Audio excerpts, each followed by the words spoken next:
Sejam bem-vindos à nossa aula de ciências mais atual do que nunca sobre vírus. Para essa aula eu vou utilizar esse livro de biologia que tem referências bibliográficas. Aqui vou mostrar para vocês algumas referências bibliográficas que foram utilizadas para escrever esse livro. Algumas referências são de Harvard, Cambridge, Ministério da Saúde, o mapa do Ministério da Saúde, claro.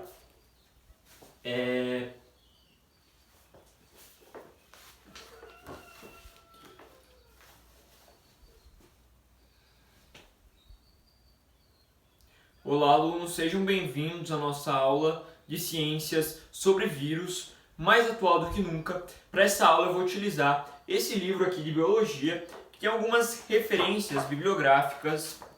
Vocês podem dar uma olhada aí, podem pausar o vídeo e dar uma olhada. Algumas referências, inclusive, são de Harvard, Cambridge. Temos referências aqui de microbiologia, estudos anatômicos, enfim. O que a gente vai fazer hoje? Eu vou contar para vocês a abordagem científica para os vírus. O que são vírus, quais são as profilaxias para os vírus, falar um pouco sobre a estrutura viral e algumas questões sobre a desnaturação proteica. Já começa aguardando isso aí, desnaturação proteica. Então é o seguinte, para começar essa aula, a primeira pergunta que a gente faz é: o que são vírus? E que pergunta difícil de ser respondida, porque para responder o que são vírus, a gente entra num debate: vírus é ser vivo ou vírus não é ser vivo? E aí depende do que você chama de ser vivo.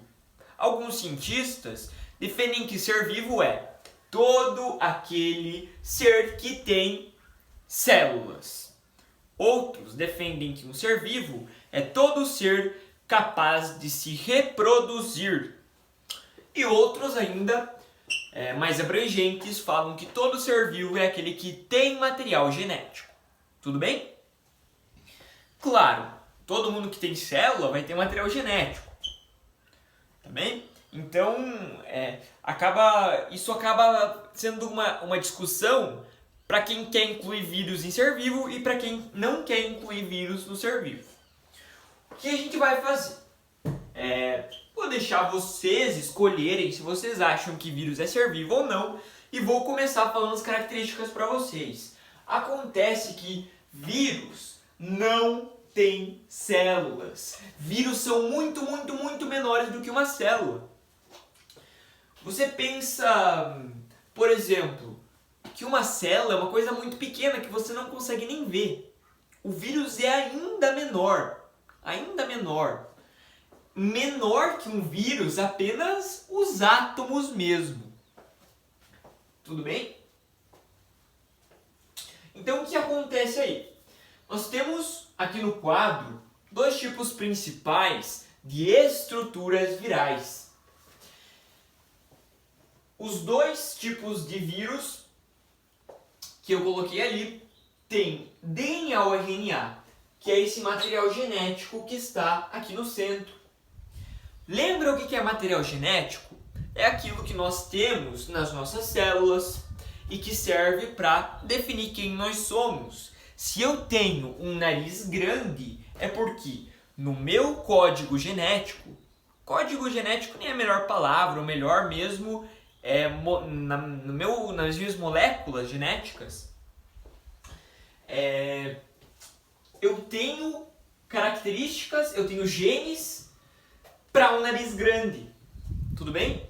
Então ali nesse DNA ou RNA, que normalmente é um material genético, está as características daquele vírus. Mais para fora nós temos esse conjunto de proteínas. Então isso que são todas proteínas que eu chamo de capsídio. É uma cápsula mesmo que vai guardar o material genético desse vírus. Esse capsídio, ele é muito interessante, porque esse capsídio, normalmente, ele é responsável por reconhecer qual vai ser a célula onde esse vírus vai morar, tá bem? E aí tá outra questão importante. Os vírus, eles não conseguem se reproduzir sozinhos. Então, eles são hospedeiros intracelulares obrigatórios. Eles precisam morar dentro de uma célula para se reproduzir, senão eles não se reproduzem, tá? Então, vírus se reproduzem ou não? Sim, só que não sozinhos. Eles precisam utilizar enzimas daquela célula para se reproduzir, numa célula onde ele vai morar. E um exemplo é células de bactéria. Alguns vírus são bacteriófagos. E o que significa isso? Bactéria vem de bactéria e ófagos, ou fagos simplesmente, é comedor. Então, bacteriófagos são vírus que comem bactérias. Tá? Então eles vão morar ali naquela bactéria, eles vão se reproduzir dentro daquela bactéria, utilizando os mecanismos que aquela bactéria tem. Lembrando, a bactéria tem célula ou não tem? A bactéria tem célula e tem uma única célula, tudo bem? O que é importante que nós saibamos? Se o vírus mora dentro da bactéria, que é uma célula, isso já deixa claro que eles são menores até mesmo que uma bactéria. Bem? Então tem que ter essa noção aí. Como que os vírus se reproduzem então? Eles vão utilizar as enzimas daquela bactéria, tá? Então, o que ele precisa fazer para formar um novo vírus? Ele precisa pelo menos formar um novo material genético e um novo capsídeo. Isso é a reprodução viral. É como se ele utilizasse aquela reprodução assexuada da bactéria a seu favor. As enzimas que servem para fazer uma nova bactéria, ele roupa elas e usa para fazer novos vírus, tá? Bem pequenininhos ali dentro daquela bactéria. Podem existir milhares de vírus dentro de uma bactéria só. Eles só predam bactérias? Não, eles podem atacar vários outros tipos de seres vivos. Só que normalmente eles são extremamente específicos. Ou seja, um tipo de vírus ele normalmente só ataca um tipo de célula. E aí está o outro tipo de vírus. Esse vírus que tem essa espécie de envelope ao redor. O que é esse envelope? Alguns têm, outros vírus não têm. Esse envelope é como se fosse um pedaço da célula onde esse vírus quer morar. Um pedaço da célula onde esse vírus quer atacar. Então, por exemplo, vamos dizer que esse vírus aqui, ele quer morar numa célula do pâncreas, uma célula pancreática. Então, aqui ao redor dele, ele vai ter a mesma constituição que a célula pancreática. Por quê? Porque daí ele vai chegar lá na célula pancreática e vai mostrar a identidade dele, que é isso aqui. E o que a célula pancreática vai dizer? Opa, esse aí é conhecido, esse aí é meu amigo, pode entrar, seja bem-vindo. Então, isso aqui vai se fundir a membrana e essa parte aqui vai ser jogada para dentro da bactéria. Então, esse vírus vai... Da bactéria não, estamos falando de um vírus que ataca uma célula pancreática, né? Então ele vai ser jogado para dentro do pâncreas e esse vírusinho aqui vai se reproduzir lá dentro. Beleza? O que é bem importante então? Se eu pego essa célula que está especializada para atacar células do pâncreas, ela tem aqui ao redor dela um pedaço de célula do pâncreas. Se eu coloco ela para atacar uma célula do coração, você acha que a célula do coração vai deixar?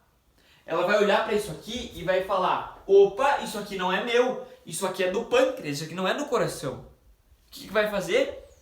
Aqui você não entra, aqui você não é bem-vindo. E vem os macrófagos e acabam com essa com esse vírus ali, tá bem? Vamos pensar no seguinte então, se eu tenho um vírus que tem um envelope, que é essa parte aqui, especializada para atacar a bactéria, e coloco ele em contato com a célula do pâncreas. A célula do pâncreas vai deixar entrar? Não vai, porque ela tem um envelope diferente. Algumas, claro, não tem envelope. Então, aqui nós temos algumas antenas que são responsáveis por fazer o reconhecimento de qual é a célula certa para entrar, tá bem? Então, ele acaba entrando por outros mecanismos, até por ser bem pequenininho. E nós temos algumas glicoproteínas que são responsáveis por fazer esse reconhecimento. Beleza? Que você tem que saber então que os vírus eles são específicos da célula que eles querem atacar. Isso significa que um vírus de morcego não vai poder atacar um ser humano? Não, não é isso que significa. Mas para ele poder atacar um ser humano, ele vai ter que sofrer modificações. Modificações que normalmente são no DNA dele. Lembra que o meu nariz é grande porque eu tenho um DNA preparado para fazer um nariz grande? Então, o que pode acontecer é que no momento que minhas células estão se multiplicando, elas sofram alguma mudança no DNA.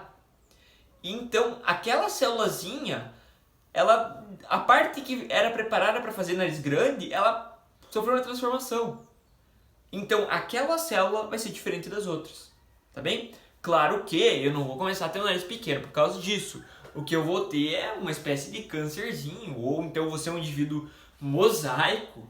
Enfim, só para vocês entenderem que o DNA é responsável pelas características, tá?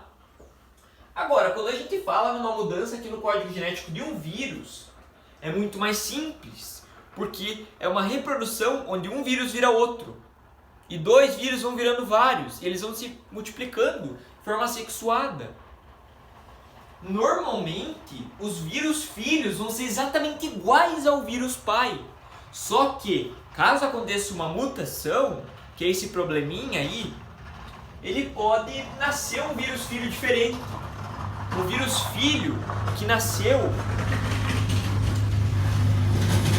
na carroça, um vírus filho que nasceu preparado para atacar outras coisas, tá? Então ele não vai mais conseguir atacar um pâncreas, mas talvez ele consiga atacar o pâncreas do outro animal, entendeu? E aí começa a lógica, tá?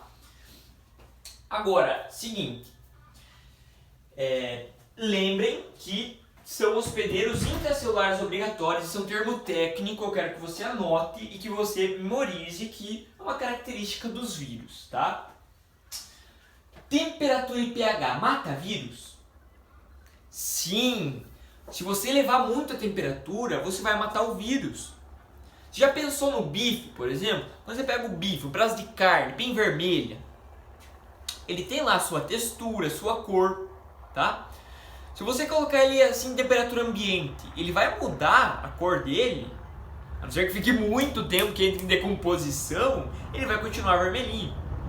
Agora, se você aumenta muito a temperatura, coloca ele numa chapa quente, uma chapa a uma temperatura de 200 graus, o que vai acontecer com esse bife, que é feito de proteína?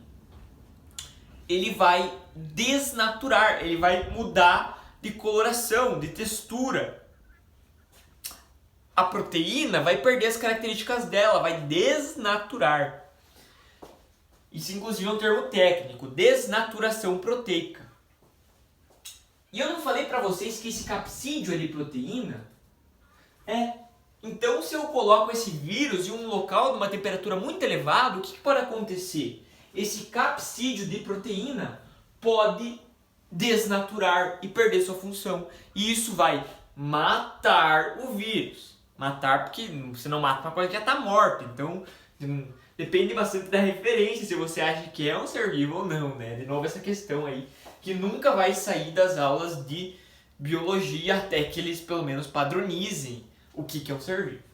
Mas enfim, Por isso, pode tomar chimarrão? Então, já que a bomba é quente, nós podemos tomar um chimarrãozinho?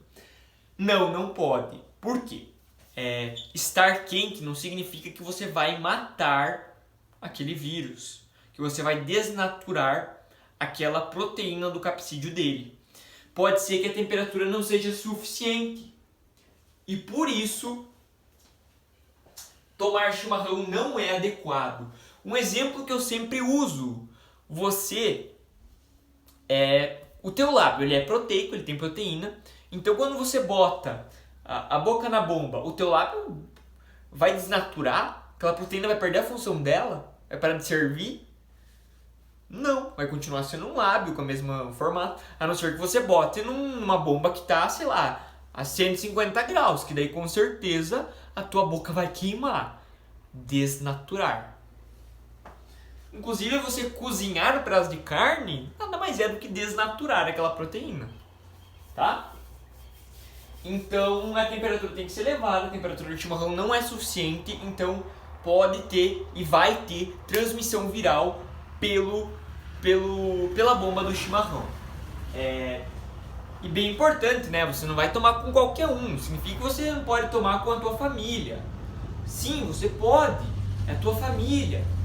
Às vezes divide a mesma casa.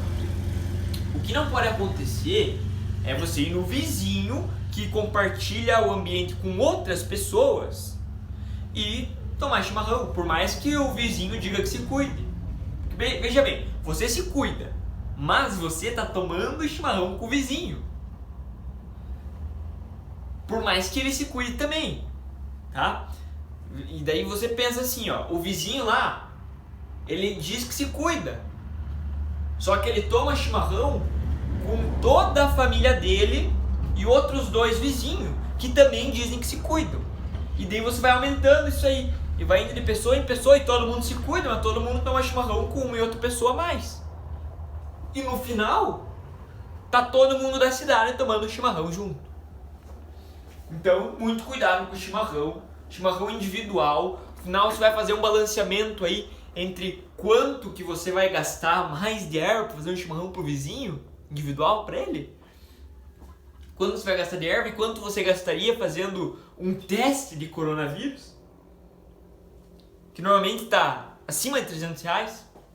Então, fica aí para vocês a reflexão, né? E nem se fala na questão de saúde, mas enfim. Então, cada vírus precisa ser compatível com a célula onde ele quer morar, tá bem? Entretanto, a mutação pode mudar a compatibilidade do vírus, coisa que a gente já falou. Cuidados com a profilaxia contra os vírus são variáveis. Um vírus, ele normalmente pode atacar vários sistemas do nosso corpo. Ele pode ser um vírus que ataca o sistema digestório, pode ser um vírus que ataca o sistema respiratório, que ataque o sistema nervoso, outro sistema. E o que acontece?